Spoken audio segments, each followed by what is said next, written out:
That Don't Sound Right is a podcast about talking the way we did before the internet, when you could not prove anyone right or wrong. All the expertise was contained in the people involved with the conversation. I'm Peter. I'm Cecil, and I hope you enjoy our conversations. And as you listen, if you find yourself silently saying, "That don't sound right," send us a comment. You're one of us.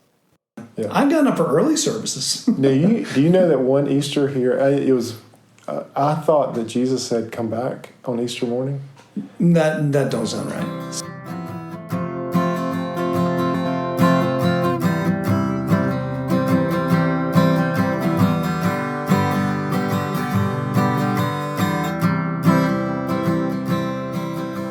Welcome back to another episode of That Don't Sound Right, a podcast about talking. We're your co-hosts. I'm Peter Bielman. And I'm Cecil Davis. And we are just trying to have a conversation without Googling or fact-checking or any of that stuff that can easily kill the conversation. We might be saying something that isn't entirely accurate, and hopefully one of us will point that out. But if not, we're counting on you, the listeners, to maybe shoot us an email and let us know that we said something that don't sound right. And this week we're going to do what we've done now for a couple of the holidays, because this podcast will come between the crucifixion, the remembrance of the crucifixion, and Resurrection Sunday, which we'll explain a little bit of that in a minute. So we did a Christmas episode like this where we talked about Joseph and said that when Mary said that she was pregnant with the Son of God, that probably didn't sound right to him. And that he wasn't the Father. He said, wait a minute, that don't sound right. Well, you know, the reason we first started this last Easter. Right. We had just started the podcast, and we kind of realized that there's several things about the Christian faith that just don't sound right. Right. So Joseph pointed out one of those, right, Joseph? And then we did, last year we did the disciples not believing the women coming from the tomb. In fact, they almost said that don't sound right to the women. They probably did in their own way. In their own way. I mean, when you think about a religion that is dependent on a person being raised from the dead, questions are asked. Yes. You should be curious. We should all be curious about something like the resurrection of the dead. We should be curious about that. And we should be curious about a God willing to sacrifice his son for the sake of some rebellious people like you and me. Yes. That don't sound right. So it kind of fits into our podcast. It kind of fits into our brand. And, you know, you could Google it. We're going to try to use what we know about the Bible. Right, which should be pretty good since we're both elders. We should be able to speak a little intelligently on this, but there's a lot of mystery behind it. There's a lot of details behind it, and we think it's worth talking about tonight. Yeah, so we're talking specifically about doubting Thomas, which has made its way into the lexicon. So even if you're not a religious person, you've probably heard someone called a doubting Thomas. Or you may have said, you know, oh, you're a doubting Thomas, when someone doesn't believe something they've not seen. That's right. And so we can he was probably one of the first guys that says that don't sound right. Yeah. In fact, I got to see it to believe it. Yeah. And so leading up to that, if you don't know, if you're not like I said, if you're not religious necessarily, this is Holy Week. And so that's leading up to Resurrection Sunday, or Easter, as it's commonly called, which is odd, because I think Easter is not a term from Christendom. And then, so the days that I know of leading up are Monday, Thursday. Right, so Monday, Thursday.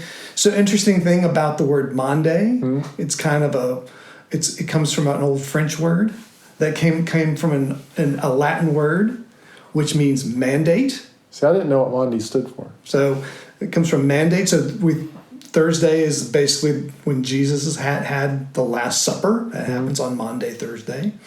And this is where he washed his disciples' feet, and he issued a command. And he said, love one another. And so that's the mandate. The Monday. The Monday. Okay. The Monday. Yeah, sorry. The Monday, the Monday. I learned something. There you go. We can go home now. So there's he issues a new command to love one another as he has loved his disciples. And so that's Monday, Thursday. Then there's Good Friday, and then the next day. What happens on Good Friday? Good Friday is the when we remember the crucifixion. Interesting. That's called Good Friday. I'm assuming that's called Good Friday because of what it did for sinners. That's right. Okay. And then The curtain was torn. The curtain was torn in the temple. And then there's the Resurrection Sunday. Right.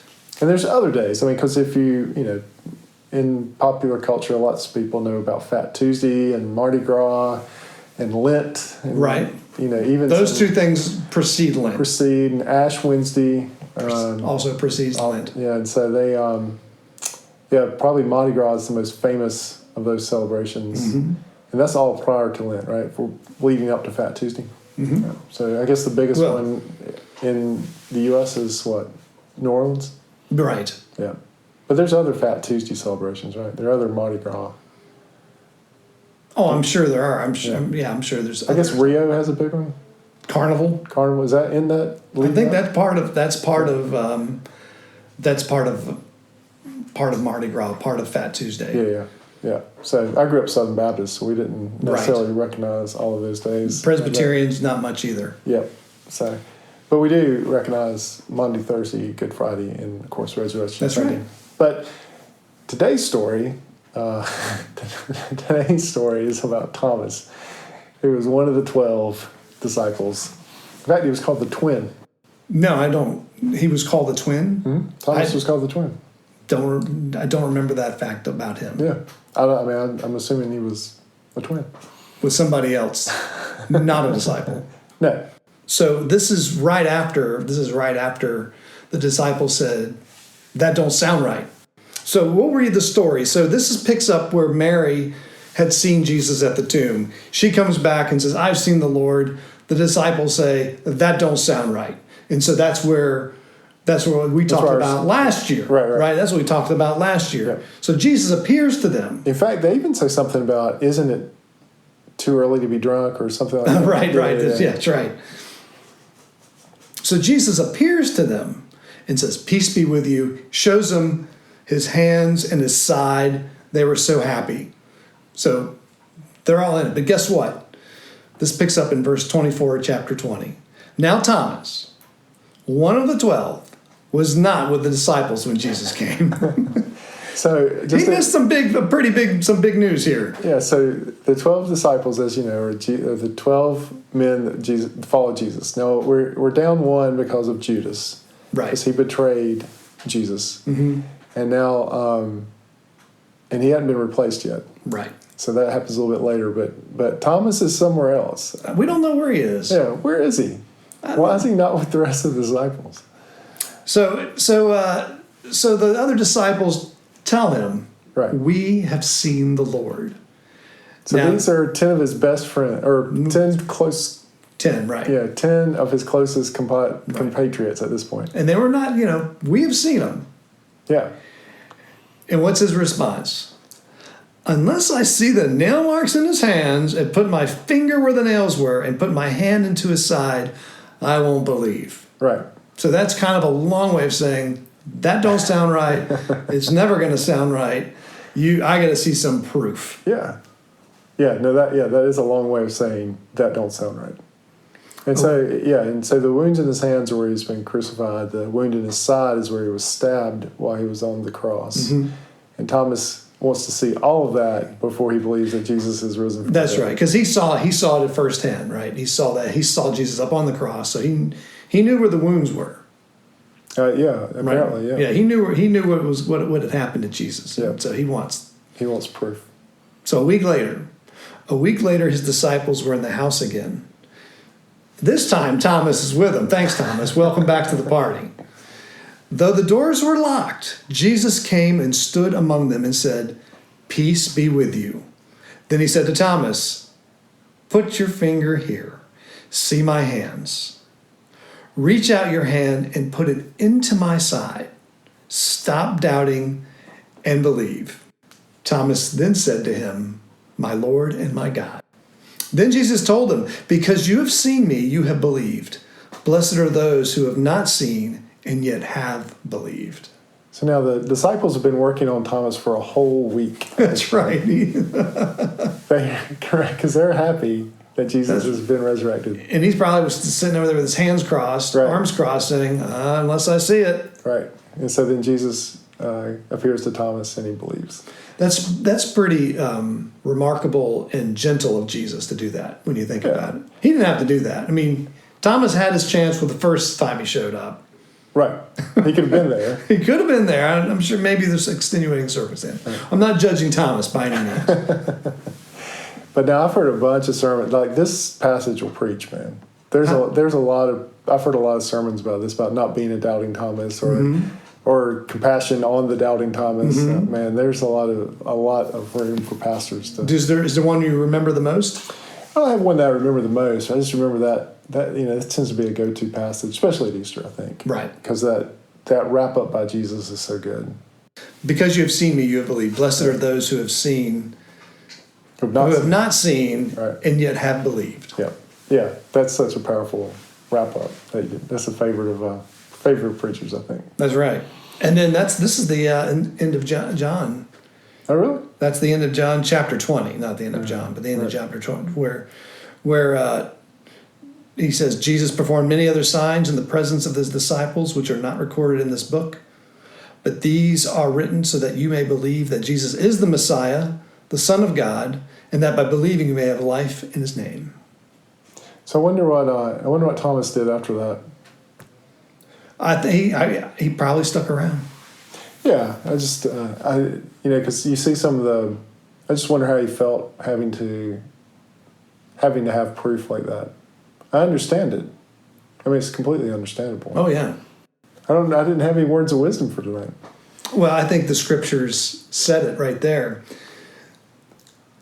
That these are written that you may believe that Jesus is the Messiah, the Son of God, and that by believing you may have life in his name. No more wiser words than that, man. Yeah. So, as you listen to this, if you're listening to this on Saturday, the in-between day. Remind us again about the in-between day. Well, the in-between day was what a preacher of mine called it. A preacher that was my pastor. He talked about the in-between. So the in-between the crucifixion and the resurrection. And then he talked about that this time right now is really the time between when Christ was here the first time and the time when he comes back again. So we're living in the in-between time again. So we're living in between the hard news of Jesus not being here. Right. And the good news when Jesus comes back. Right. And then this story, the time between Friday and Sunday is the in-between time for when he was crucified and when he was resurrected. Yeah. And so it's this living in the in-between is where we are. Now. Both in the story of the crucifixion and the story of his return. So that's always just stuck with me. And so as you listen to this on Saturday night in the in-between time, I wish you a happy Resurrection Sunday tomorrow. And if you haven't found a place to go anywhere. Go find a place to worship. Go find a place to be with other Christians and see what it's all about. Yep. Because that's what we're about, staying curious. So do you ever do sunrise service? I've never gotten up for a sunrise service. Ever? I don't know that I have either, actually. Maybe once. I've never gotten up for a sunrise service. No, my granddad Shaw, he used to go to them. Really? Yeah. I've gotten up for early services. Now, do you know that one Easter here, it was, I thought that Jesus had come back on Easter morning. That don't sound right. So I didn't know. So we were living where we live now. All right. The people that lived across from us were part of Home Moravian Church. Yeah. If you don't know what Home Moravian Church does on Easter morning before daybreak, let me tell you what they do. They get their band on a bus and they go around to members' houses and they play music. No, I didn't realize they go to members' houses. Yes. That's exciting. Yes. It's fantastic if you know about it. If you don't know about it and you're dead asleep and suddenly you start hearing music, like resurrection music, I woke up that Easter morning to that music outside my window, and brass band playing loudly.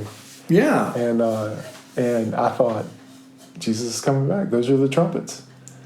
I'm not kidding. I'm being very serious. All right, okay, Yeah. okay. And then I was like, I woke up and I realized it was a brass band outside my window. And then I was just confused. Right. And then I found out about the tradition. I had no idea. Yeah. You know, my neighbor across the street goes to Home Moravian. Yeah. Have you never had? I've the never band had the around? band show up. Yeah. Yeah. Maybe they don't still do it, but they did it this year. And I mean, did it the year we moved in, or probably the first year we moved in where we are now. Yep. I woke up on Easter morning thinking that I was crossing the Jordan, man. Welcome to the neighborhood. Yeah. But that was not it. Here you are still. Yep, still here. Still in between time. Well, they don't sound right, but you have come to the end of another That Don't Sound Right. Well, want to thank everyone for listening on this special Saturday before the Resurrection Day, and we hope you have a blessed Easter. So, That Don't Sound Right is a production of TDSR Podcast in conjunction with Camel City Studios. I am your sound engineer and one of your hosts, Cecil Davis. Your other host and your web designer is Peter Billman. We have a product tester in Giorgio. We have a product designer and graphic designer in Emily Billman. Our brand ambassador is Brent. And as always, listener number one is Scott.